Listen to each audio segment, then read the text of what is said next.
let me stand by the existing protocols. That's a Nigerian listing for that's not found in English language. So let me stand. Let me stand on it. For us in Ministry of Transportation, there are two key areas. The first is to assist an NPC, and an NPC has not been forthcoming in this regard.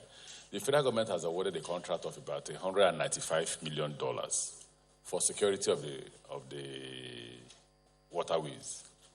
And if you had followed it closely, when this contract was awarded about 4 years ago, it took us just last year to start it. Because rent interest, those who go to an NPC and get those contracts of surveillance, following white men to platform, they fought that contract for 2 years, even after Cabinet had approved it. It was cancelled, it was reinstated, it was cancelled, it was reinstated until the fifth time. And that took us 2 years. Fifth time, the president said, no, Amaechi, I think you can proceed. So now we are proceeding. What is this contract about? We got some Israelis, and they're going to launch, I hope so, they're going to launch in the next 3-4 months into the water.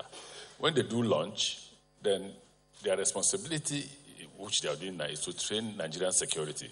This time we didn't leave it only to the Navy. So we brought in the Army, the police, the Air Force, the SSS, and the Navy. Their responsibility is to stay in the water 24 hours. Because 80% of the insecurity in the Gulf of Guinea happens nowhere else other than under Bonny. They took 19 persons that day, one died, all foreigners. And we're spending a huge amount of money. So if you look, when I was governor, the American government visited me and said that the Nigerian illegal bunkerers are the 7th largest producers of oil in Africa. I quote, American government visited me as governor, and that they make $7 billion a year. Imagine if that money comes into our coffer. Then there'll be more money to award more contracts to do more infrastructure. Then the contracts that an NPC award.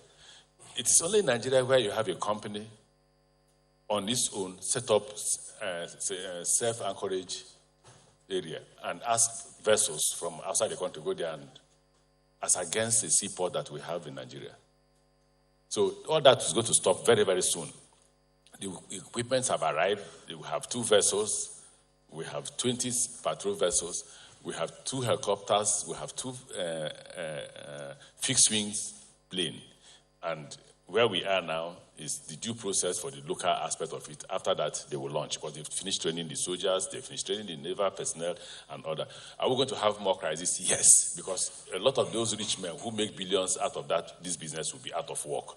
You know, if you followed it 2-3 years ago, they even went as far as saying, it's Amaechi's contract tarnishing my image, but it's unimportant. What's important is that we're going to focus on it and ensure that business will not be as usual, and an NPC is able to save money for us in the Nigerian coffers. That's one area that I thought I should point out in the area of maritime. Apart from the discipline and improvement in the seaport, but you see, like it was Dangote that said it, the seaport for export, not only for import. And the more money you make from taxing things that come in, the less you do in terms of production. Having talked about maritime, let me go to the railways, which is what everybody wants to listen to. We have politicized railway. Everybody wants railway in his village, without bothering to ask, what is the relevance of railway in my village? In fact, I'm taking one to my village, so that my people will know that at one time I was once a minister for transport.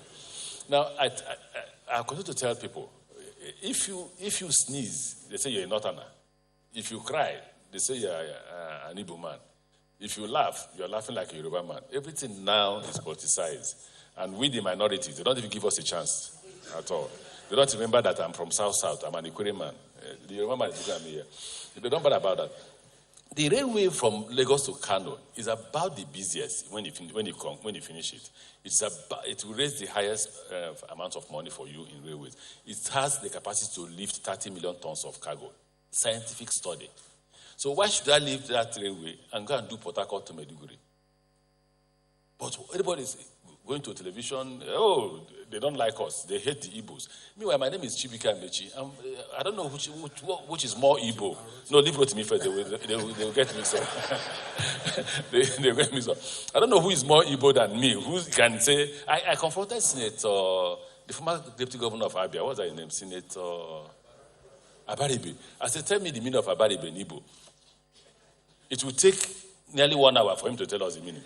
But me, in 1 minute, I will tell you the meaning of Chibike. God is power. Amaechi, I don't know tomorrow. Easy. So I don't know why anybody who is Igbo would think I will look at the Igbos and not help them.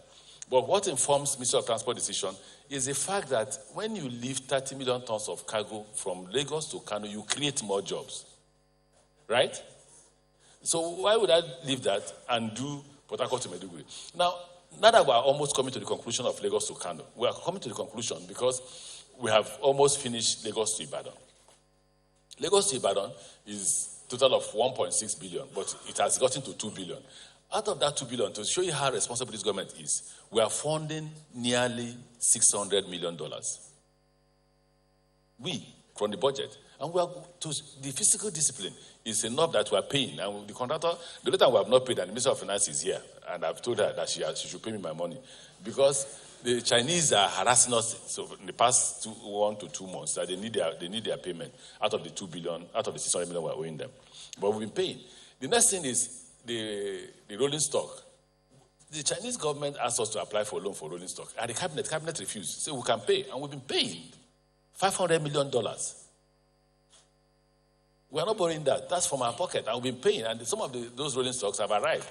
You have the DMUs that have just arrived. We'll deploy one to Kano, to Kaduna, Abuja, and we'll deploy one to Lagos-Ibadan. Lagos-Ibadan would have been ready in May.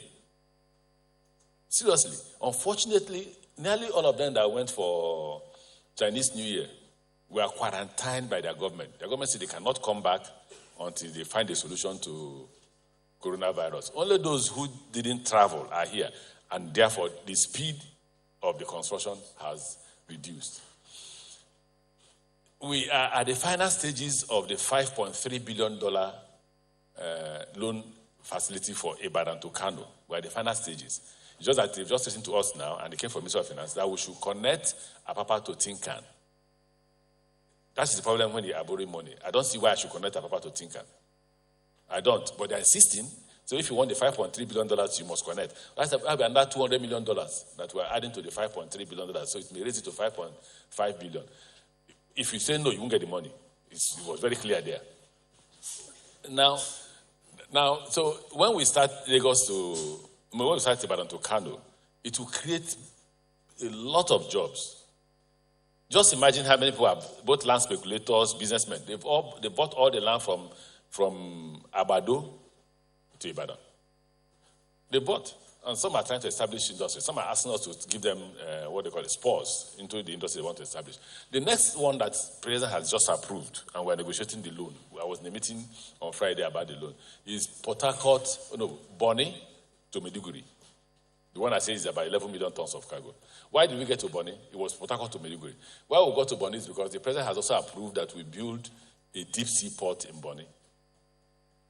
So if you're going to build a deep sea port in Bonny, and I don't know when Ministry of Works will finish the road from... no, don't laugh now. I don't know when. So the road from Bonny to Port Harcourt, and then from Port Harcourt to what's it called? Northeast will be difficult. So we agreed with the President to do from Bonny, with the seaport in Bonny, to Maiduguri, going to Yobe, Damaturu, and Gashua. But this is not new, because there's no money. When we asked for the loan for the railway from Bonny to Maiduguri, for between 11 and $14 billion, a company came and said, we can rehabilitate this railway at nearly $4 billion. The difference is narrow gauge, 80 kilometers per hour, standard gauge, minimum of 120 kilometers per hour. And if we don't have money, I can do with 80 kilometers per hour, since we don't have money. That the President has approved. We've commenced negotiation, and I hope we'll conclude. I'm actually hurrying that because it's been politicized. So once we start, those people who are harassing us that want no railway in the area can stop while we focus on that area. We are again negotiating a loan from Port Harcourt to Warri rail line as part of the coastal rail. The coastal rail is Lagos to Calabar. And I asked myself one question: do we really need Lagos on that track? Because the only reason why everybody is going to Lagos is the seaport. And in this part of Nigeria, there are over 4 to 5 seaports. So why do we need Lagos? I think, if I'm to advise the president, we don't. Once we get to Benin, the southwest can continue on the Lagos to Kano, because we can link Akure from Lagos to Kano, and that will completely knock out southwest from the coastal rail, and we end coastal rail at Benin and save money. That's what I think. The final one is one that we have awarded, but the contractor is finding it difficult to raise the money. That is from Abuja, passing through Baro, Lokoja to join Itabe. Because we're waiting for commissioning. We've completed Itabe to Warri. It's completed. There's no seaport at Warri. The Warri seaport is old, so the president has also approved a new seaport in Warri, and we're looking for the money. Then there's one that, again, people have made it to become controversial. The one from Kano to, where is that village in Niger Republic? Maradi. Now, that's my idea. When we go to ECOWAS meeting, you find out that our neighboring coastal states are arranging to transport goods from other landlocked countries. So if we must be competitive, and if our seaport in Lagos must be competitive, there's a need to get a rail track close to, at least at Maradi, to enable all those who do business in that area, put their goods on that track and export through Lagos. That has not been approved yet, but we're engaging the president to give us approval so that we can do that. Those who want to fund it from Portugal are available. Thank you. I think I've done that. Yes, thank you.